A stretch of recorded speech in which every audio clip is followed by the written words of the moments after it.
In this video we're going to look at the path that a mass m would take, so we'll call the mass ma. So we'll look at the path it would take when it's attracted to a fixed point O, a distance r away from it.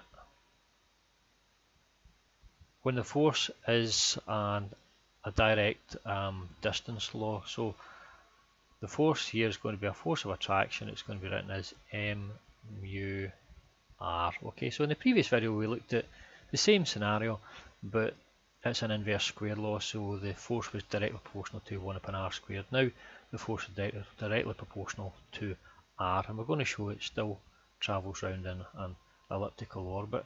Okay, now we're going to use the same setup as we did in the previous video, so we'll just quickly go through that there. So if we take the kinetic energy plus the potential energy is equal to some constant.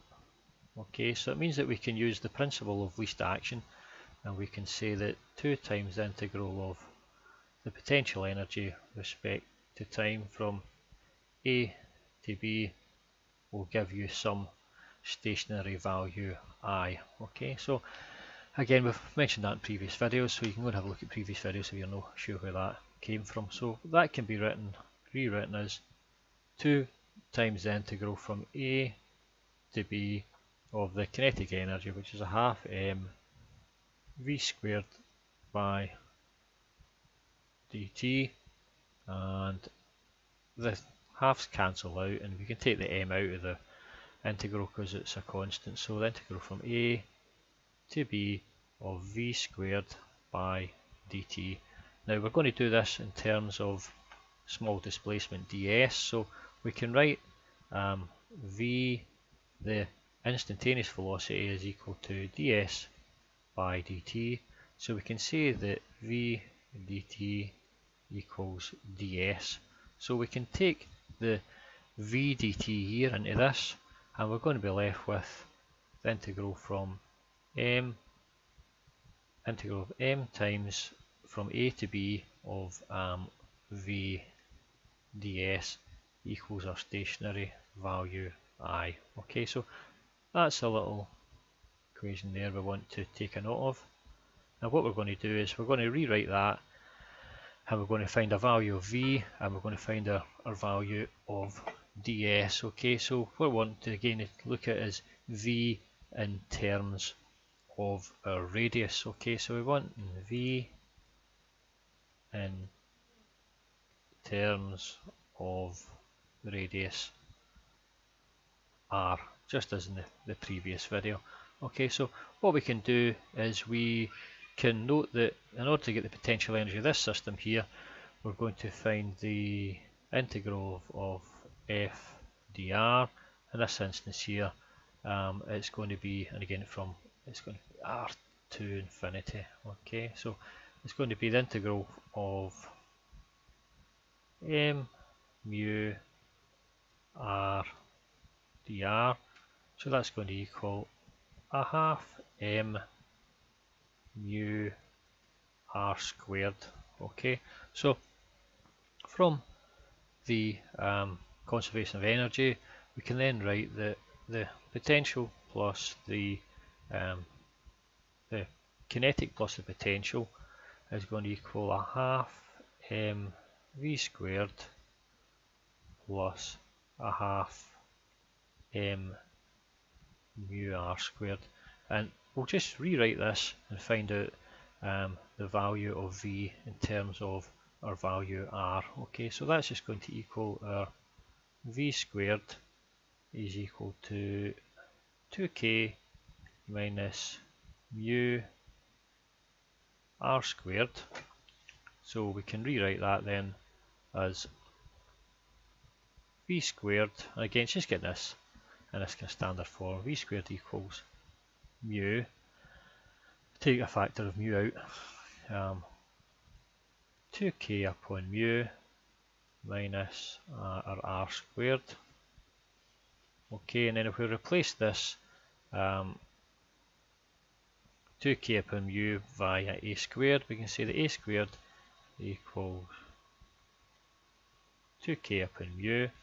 So then we can say that our v is going to equal, well, it's going to be equal to our mu, so it'll be root mu now, times our value of a squared minus r squared to the power of a half. Okay, so that's one of the equations. So we're going to put this here into our equation up here, which we got from our principle of least action. So we've got the v, and again the ds is just going to be our value which we derived in the previous video, so I'm not going to go through that whole derivation again. So it's just the polar coordinates. Okay, so the polar coordinates there can be ds, can be written, if you're interested in the derivation, you'll see it in the previous video. Okay, so it's ds equals, it's going to be 1 plus r squared times d theta by dr all squared, all to the power of a half. Okay, so that's number 2. Okay, so that's the two parts of the equation that we're looking for here. So we're going to put these into the equation here. Okay, so when we go ahead and we do that, we put the equation in, you're just going to end up with your value I is going to equal, that's going to be the integral, okay, and it's going to be a squared minus r squared all to the power of a half times 1 plus r squared d theta by dr all squared, okay, to the power of a half times dr. Now that there is our some point A to B, that there is our characteristic equation. Now we're going to do the Euler-Lagrange on that equation there. Now again, always go back and simplify things out, make sure you know what's happening. So we can say that I is some function, okay, so some function of, now the independent variable is going to be r, and the dependent variable is theta. Okay, so the theta only is only here in terms of a d theta. Okay, so it's going to be a function of theta derivative only. Okay, so it means that they can then simplify the Euler-Lagrange to partial f by partial theta derivative equals some constant c. Okay, so again, it's very similar to the previous one. We'll go through the differentiation here. So that just acts as a constant. So we've just got a squared minus r squared all to the power of a half. Okay, and we're going to be differentiating inside the bracket. So it's going to be the chain rule for differentiation. It's going to be half of 1 plus r squared d theta by dr all squared, and then it's explicit differentiation. So when inside the brackets you're going to have 2 r squared d theta by dr, so implicit differentiation. So that there is going to be equal to our, that's our value I. Okay, so what we'll do, we can take the half and the 2 cancel out, and we can just rewrite that, and I'll just rewrite it there as a squared minus r squared all to the power of a half times, well, it's going to be r squared times, I'll actually put theta dot, it's just easier to write it, so it's theta dot squared upon 1 plus r squared theta dot squared all to the power of a half equals our constant. And now, just to make the maths all work out, we'll put it in terms of constant squared. So it doesn't really matter how you write that, it's a constant. So You can write it as a constant squared or constant root, it makes no difference. So we'll write it in that terms there. So I believe if you have a look in the book, you'll find that that there is derived in the book. Okay. Now, what we're going to do, again, I won't get through every single part of it because it just gets a bit long-winded, the algebra, but I'll take it up to a point where the rest of it is reasonably straightforward. So we'll just rewrite this here in terms of our theta dot squared. Okay, so what we can do is we can square both sides. The square that side was c to the 4. That means that the power of a half and the power of a half disappear here, so you're just going to end up with c to the 4 1 plus r squared theta dot squared equals a squared minus r squared. You're going to have r to the 4 times theta dot squared. Okay, so that's going to be c to the 4 plus c to the 4 r squared theta dot squared. That's going to equal to a squared r to the 4 theta dot squared minus r to the 6 theta dot squared. So what we're going to end up then is, if we just take that over, we'll have c to the 4 equals theta, we're going to be, sorry, a squared r to the 4 theta dot squared minus r to the 6 theta dot squared, and that will be minus c to the 4 r squared theta dot squared. Just bear with me, almost finished. C to the 4 equals, we'll take out the common factor of theta dot squared. You end up with a squared r to the 4 minus r to the 6 minus c to the 4. So it means that we can, in the end, we can write our, a wee bit more space there, we can write our theta dot squared equals c to the 4 upon a squared r to the 4 minus r to the 6 minus c to the 4 r squared. Okay, so it means that we can then take out the, if we take out if we square root this and square root that side as well, so you just end up with a theta dot equals c to the 2 upon, now what we'll do here is we can take out r to the 6 out of this bottom line here, so you would end up with r to the 6, and you would have our a squared upon r squared minus 1 minus c to the 4 r to the 4.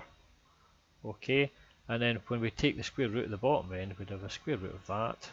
Okay, so finally you're going to end up with our theta dot would be it would be c squared upon, now when you take the root of that, it's going to be r to the 3 times the root of everything that's left inside it, which is a upon r squared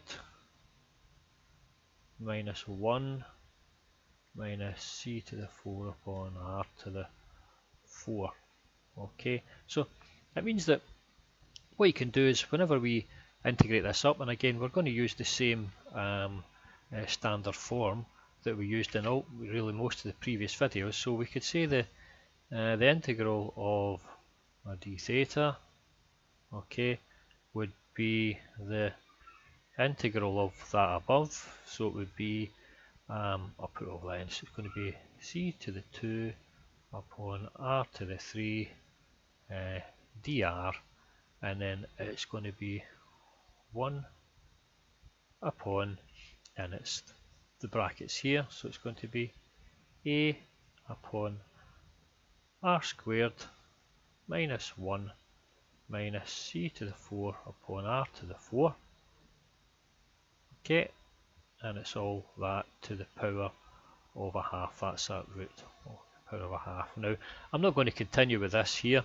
What you can note here is that we can use the same standard form. So if you use the same standard form, the integral is, standard integral is minus the integral from your limits from a to b of 1 upon a squared minus x squared root equals inverse cos x upon a. And also you can use that, so you're going to knock this here into this format here, and also you can use the substitution. You can say that u equals c squared upon r squared, so it means that your du by dr is going to equal minus c squared upon r cubed.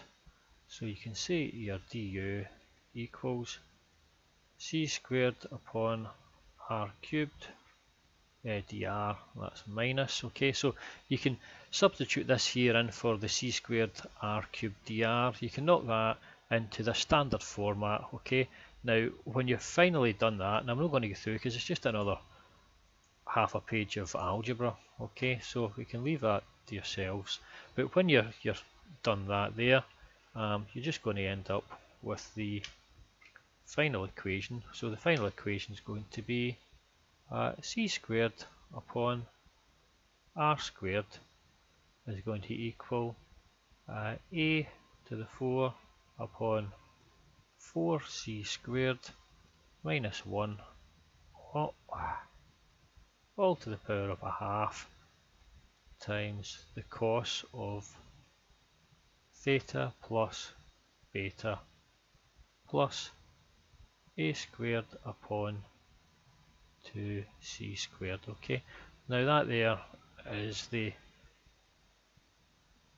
polar form of an ellipse, again as like the previous one, and the eccentricity this time is given by this a to the 4 upon 4c squared minus 1 all to the power of a half. Okay, so that shows us that the route that a mass is going to take is going to be in some kind of elliptical orbit round about this central point O, when the force between this mass and this fixed point here is a direct distance.